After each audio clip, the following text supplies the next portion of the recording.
ओम शांति। 26 नवंबर 2024 की मुरली से विशेष पॉइंट। तो पहला पॉइंट है, मीठे बच्चे तुम हो त्रिमूर्ति बाप के बच्चे। तुम्हें अपना 3 कर्तव्य याद रहे, स्थापना, विनाश और पालना। अर्थात हम शिव बाबा के बच्चे हैं और त्रिमूर्ति बाप के बच्चे हैं, और हमें अपना परम कर्तव्य, जो एक ब्राह्मण होने के नाते हमारा परम कर्तव्य है, उन कर्तव्यों को याद रखना है। और हमारा पहला कर्तव्य है स्थापना का, दूसरा कर्तव्य है विनाश का, और तीसरा कर्तव्य है पालना का। तो हमें इन 3 कर्तव्यों का पालन करना है, क्योंकि स्वयं बाबा ने हमें बताया है, और हम तो बाबा के आज्ञाकारी बच्चे हैं, तो हमें इन तीनों का पालन करना है। अगला पॉइंट है, मौलाई मस्ती में रहकर स्वयं को स्वतंत्र बनाना है, किसी भी बंधन में नहीं बंधना है। माया चूही से बहुत बहुत संभाल करनी है, खबरदार रहना है, दिल में कभी भी शैतानी ख्याल ना आए। अर्थात हमें परमात्मा की खुशी वाली मस्ती में मस्त रहना है, और स्वयं को इस संसार के बंधनों से मुक्त रहना है, किसी भी बंधन में नहीं पड़ना है। हमारा बंधन तो स्वयं केवल परमात्मा से है, और इस संसार के किसी भी बंधन में हमें नहीं बनना है। माया जो एक चूहे के रूप में आती है, और जैसे चूहा किसी भी चीज़ को कुतर कुतर के खराब कर देता है, उसी प्रकार माया भी अगर हमारे अंदर प्रवेश कर जाती है, तो बहुत छोटे छोटे रूपों में वो हमें परेशान करती है। जो हमारा धर्म है ब्राह्मण जीवन को पालन करना, हम उस धर्म से नीचे उतर जाते हैं। तो हमें बहुत ध्यान रखना है और बहुत अटेंशन रखना है, और कभी भी दिल में कोई गलत ख्यालात नहीं आए, शैतानी ख्यालात नहीं आए, क्योंकि हम परमात्मा के बच्चे हैं, और परमात्मा के बच्चों का एक एक सोच और कर्म बहुत ऊंचा होता है। तो हमें इन सब का ख्याल रखना है। अगला पॉइंट है, बाप द्वारा जो बेशुमार धन अर्थात ज्ञान मिला है, उसकी खुशी में रहना है। इस कमाई में कभी भी संशय बुद्धि बन थकना नहीं है। Student life the best life है, इसीलिए पढ़ाई पर पूरा पूरा ध्यान देना है। अर्थात बाबा ने हमें अपने ज्ञान का धन दिया है, ज्ञान रूपी धन दिया है, और इस ज्ञान के द्वारा हम इस संसार में कोई ऐसी वस्तु नहीं जिसे हम हासिल नहीं कर सकते हैं सही तरीके से। तो हमें इस खुशी में रहना है कि हमें बाबा ने क्या दे दिया, हम क्या थे, बाबा ने हमें क्या से क्या बना दिया। और हमें कभी भी जो हम ज्ञान में चल रहे हैं, इसमें कभी भी संशय नहीं लाना है, और ना ही संशय, जब हमारे अंदर संशय आता है तो हम थकने लगते हैं कि हम सही रास्ते पे हैं कि नहीं हैं, हम सही कर्म कर रहे हैं या नहीं कर रहे हैं।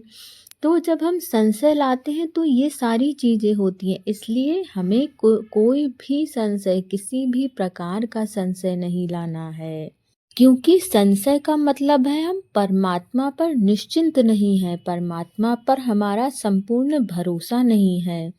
इसलिए हमें बाबा पर पूरा भरोसा रखना है, क्योंकि बाबा हमें कहाँ से कहाँ पहुँचा दिए, हमें सतयुग का राजाई देने के लिए बाबा आए हैं, और हम परमात्मा के स्टूडेंट हैं, बाबा हमें पढ़ाने आया है। तो बाबा जो हमें पढ़ाने आया है, हमें उस पर विशेष अटेंशन रखना है।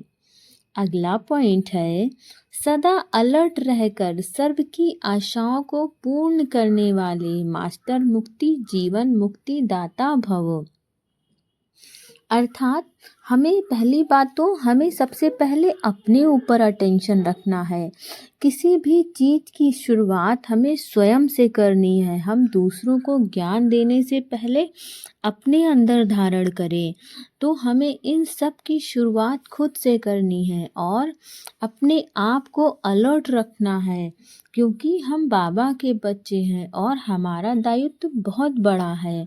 इस संसार की समस्त आशाओं को, जो भी इस संसार की आत्माओं की आशाएं हैं, हमें उनको पूरा करने का दायित्व मिला है। बाबा ने हमें चुना है, तो हमारा उत्तरदायित्व बहुत बड़ा है। इसलिए हमें अपने हर एक कदम पर, हर एक सोच पर अटेंशन रखना है कि कहीं हमसे कोई ऐसा कर्म ना हो जाए जो बाबा को अच्छा ना लगे। बाकी हमें इस संसार के लोगों के पीछे नहीं पड़ना है, किसको क्या अच्छा लग रहा है, क्या बुरा लग रहा है। हमें तो बाबा की श्रीमत के अनुसार केवल चलना है।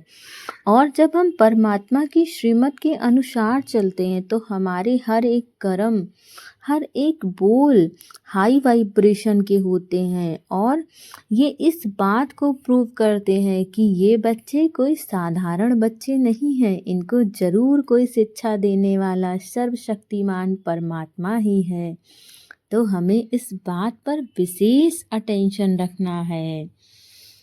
अगला पॉइंट है, मुरलीधर की मुरली पर देह की भी सुध बुध भूलने वाले ही सच्चे गोप गोपियां हैं। अर्थात बाबा हमें क्या बता रहे हैं कि बच्चे, तुम्हें कभी भी मुरली नहीं मिस करनी है, क्योंकि इस मुरली ना मिस करने के पीछे बाबा का एक राज छिपा है। बाबा हमारे सभी प्रश्न उत्तर, सभी समस्याओं का समाधान इस मुरली के माध्यम से ही देते हैं। इसीलिए बाबा हमारे फ़ायदे के लिए ही बार बार कहते हैं कि बच्चे, मुरली कभी मत मिस करना। हो सकता है हमने जो प्रश्न बाबा से किया हो, बाबा उसका उत्तर हमें आज ही की मुरली में दे रहे हों और हमने जाने अनजाने मुरली मिस कर दी। तो हमें हमेशा मुरली सुननी है और ध्यान से सुननी है। जब हम मुरली सुने तो हमारा मन इधर उधर ना लगा रहे। हमें देह की सुध बुध भूलनी है, हमें मुरली पर अटेंशन रखना है। और जब हम मुरली पर अटेंशन रख के ध्यान से मुरली को सुनते हैं, तभी हम बाबा के सच्चे गोप गोपी बनते हैं। तो हमें बाबा की सच्ची गोप गोपियाँ बनना है। कैसे? हम मुरली प्रतिदिन सुने और ध्यान से सुने। और सबसे बड़ी बात कि कम से कम हम इस शरीर के देह भान में ना आए। जब हम इस शरीर के देह भान में आना बंद करते हैं, तभी हम सर्वोच्च आत्मा बनने की कैटेगरी में एक अपना प्रथम कदम बढ़ाते हैं। तो हमें अच्छी आत्मा बनना है, पवित्र आत्मा बनना है, जो सतयुग में राज करे। और हम ऐसा कर्म तभी कर सकते हैं जब हम स्वयं को आत्मा समझें। ओम शांति।